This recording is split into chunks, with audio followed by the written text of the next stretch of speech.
ভারত এবং বাংলাদেশের মধ্যে স্বাধীনতা পরবর্তী সময়ে এইরকম দুঃসম্পর্ক আর কিন্তু কখনো আমরা দেখিনি। এমনকি প্রথমবারের মতন স্বাধীনতা পরবর্তী সময়ে বাংলাদেশ মেরুদণ্ডটা সোজা করে একটু দাঁড়িয়েছে। যে পরিস্থিতিগুলো তৈরি হচ্ছে, কোথাও ঝুঁকার সম্ভাবনা বাংলাদেশের নেই। আর এই প্রথমবারের মতন এই সম্পর্কের যখন অবনতি আরো খারাপ দিকে যাচ্ছিল, তখন ভারত থেকে ভারতের একজন কি বলে যে খুবই গুরুত্বপূর্ণ একজন ব্যক্তি, ভারতের পররাষ্ট্র সচিব বিক্রম মিশ্রি, তিনি বাংলাদেশে ছুটে এসেছিলেন। তার এই ছুটে আসাকে বাংলাদেশের জন্য খুবই পজিটিভ ভাবা হচ্ছে, এই কারণেই যে সম্পর্কের অবনতিটা বাংলাদেশ যে এই মুহূর্তে এখন আমরা কথাবার্তা বলছি, সেখানে বাংলাদেশের হারানোর তুলনায় ভারতেরই হারানোর জিনিস বেশি। ভারতে বাংলাদেশ কি পরিমাণ আর এক্সপোর্ট করে, খুবই ন্যূনতম একটা মাছ টাছ এই বক্কর চক্কর, কিন্তু ভারত বাংলাদেশে কসমেটিক্স থেকে শুরু করে বিলিয়নস অফ ডলার কিন্তু আমাদের দেশে এক্সপোর্ট করে। বাংলাদেশের কয় পার্সেন্ট মানুষ ভারতে গিয়ে কর্মজীবী আছে, কিন্তু বাংলাদেশের ভেতরে ভারতের লক্ষ লক্ষ মানুষ ব্যবসা বাণিজ্য বিভিন্ন কারণে তারা কিন্তু এদেশে কর্মরত আছে। আবার ধরেন কাঁচামাল থেকে শুরু করে যে কোনো পণ্য যেগুলা ভারত বাংলাদেশের সাথে ডিল করে বা ব্যবসা করে, সেইখানে তাদের ব্যবসায়িক ফায়দাটা একই জিনিস অন্য দেশে বিক্রি করতে গেলে যেই পরিমাণ খরচ অথবা আপনার এটা কস্ট ক্রিয়েট করতে হয়, বাংলাদেশে তার চেয়ে অনেক কমে করতে পারে। আর আজকের এই পরিবর্তিত বিশ্ব ব্যবস্থায় এক দেশ অন্য দেশের উপর নির্ভরশীল থাকলেও কোন দেশ যদি মনে করে যে আমরা দিব না, তার মানে আরেক জাতি না খাইয়া মরবে, বিষয়টা কিন্তু তাও না। আর এরকম অনেক জিনিস ভারতের সাধারণ জনতা যারা আছেন, তারা তাদের দেশপ্রেমের জায়গা থেকে স্বাভাবিক বাংলাদেশকে দিব না বললেও, আসলে কি ভারত এরকম সিদ্ধান্ত নিবে সরকারের জায়গা থেকে? নো। ভারতের যিনি পররাষ্ট্র সচিব আছেন বিক্রম মিশ্রি, তিনি আমাদের সরকারের সাথে সাক্ষাৎকারের সময় যে কথাগুলো বলে গেছেন ভারতের জনগণের শোনা উচিত।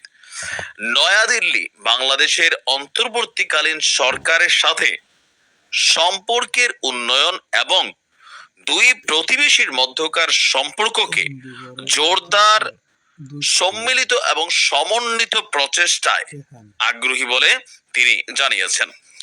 রাষ্ট্রীয় অতিথি ভবন যমুনায় প্রধান উপদেষ্টা ইউনূসের সাথে এক সাক্ষাৎকারে তিনি আপনার এই বক্তব্য দিয়েছেন। ভারতের পররাষ্ট্র সচিব বলেছেন, সম্পর্ক বাড়ানো ছাড়া ভারতের দ্বিতীয় কোনো চিন্তা নেই।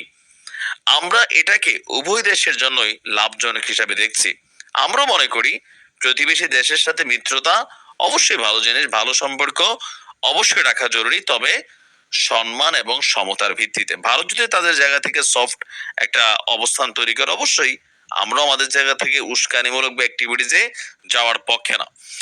পারস্পরিক স্বার্থের বিষয়ে আলোচনা বিক্রম মিশ্রি বলছেন যে, আমরা যেখানে ছিলাম সেখান থেকেই আবার শুরু করতে চাই।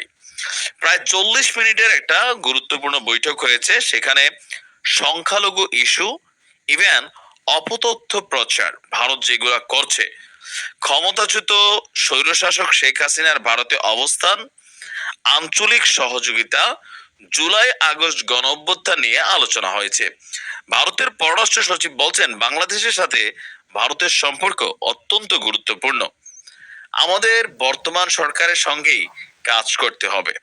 তো প্রধান উপদেষ্টা বাংলাদেশ এবং ভারতের মধ্যে সম্পর্ককে খুবই দৃঢ় এবং ঘনিষ্ঠ হিসেবে কিন্তু উল্লেখ করছেন। মানে ইউনূস সাহেবও পজিটিভ কথা বলছেন। তিনি বলছেন, সাম্প্রতিক সময়ে দুই প্রতিবেশীর সম্পর্কে কিছু মেঘ জমে ছায়া তৈরি করেছে।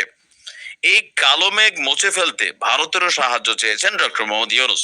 তার মানে তিনিও যথেষ্ট নমনীয় ভাব ভারতের সামনে পোষণ করেছেন, যেহেতু তারা এসে নমনীয় হয়েছে, মেহমান আমরাও নমনীয়তা দেখিয়েছি। তো আপনার এই মুহূর্তে সাবেক প্রধানমন্ত্রী শেখ হাসিনাকেও বাংলাদেশে ফিরিয়ে আনার জন্য ভারতের সাথে আলোচনা সম্ভবত কিছুটা এখানে এসেছে। পাশাপাশি ভারতের পররাষ্ট্র সচিবকে ডক্টর ইউনূস বলেছেন, আমাদের লোকজন উদ্বিগ্ন, কারণ তিনি ভারত থেকে অনেক বক্তব্য দিচ্ছেন, এটা উত্তেজনা সৃষ্টি করছে। তো বিক্রম মিস্ত্রি আবার বলছেন, জুলাই আগস্টের যে ঘটনা সেটাকে ভারত আপনার পর্যবেক্ষণ করেছে। তো এখানে নানান বক্তব্য হয়েছে। তো সবচেয়ে কিছুর পরে ভারতের জায়গা থেকে বিক্রম মিস্ত্রি বলছেন যে আহ, অধ্যাপক ইউনুস দায়িত্ব নেওয়ার পর যে সকল বিদেশি রাষ্ট্র তাকে অভিবাদন জানিয়েছে তার মধ্যে প্রধানমন্ত্রী নরেন্দ্র মোদীও কিন্তু একজন, যিনি সামনের সারিতে এই কাজটা করছেন। তার মানে বিজেপির ওই শুভেন্দু গান্ডু এই নেতা তার বক্তব্যের মাধ্যমে বাংলাদেশে এই সেই বক্কর চক্কর যত কথা কয়, পশ্চিমবঙ্গের গণমাধ্যম গুলো যত কথা বলছে, কিন্তু ভারতের যে পররাষ্ট্র সচিব বাংলাদেশে আসছে তিনি সুন্দর কথা বলেছেন, ভদ্রভাবে কথা বলেছেন, আমরাও ভদ্রতা দেখিয়েছি। বেসিক্যালি ভারত বাংলাদেশ দূরত্ব হলে বাংলাদেশের হারানোর চেয়ে ভারতের হারানোর বেশি। ভারত পারবে কোনটা, ওই সীমান্তে কিলিং করা, এটা একটা পারবে। আর বাকি জিনিস যদি বলে ভাই তোমাদেরকে দিব না, তো দিলেন না, আমরা অন্য দেশ থেকে নিব, এরকম মানে আমাদেরকে পেচকিতে ফালানোর প্ল্যানিং করলে সেটা আলাদা। বিকল্প আমাদের কাছে আছে।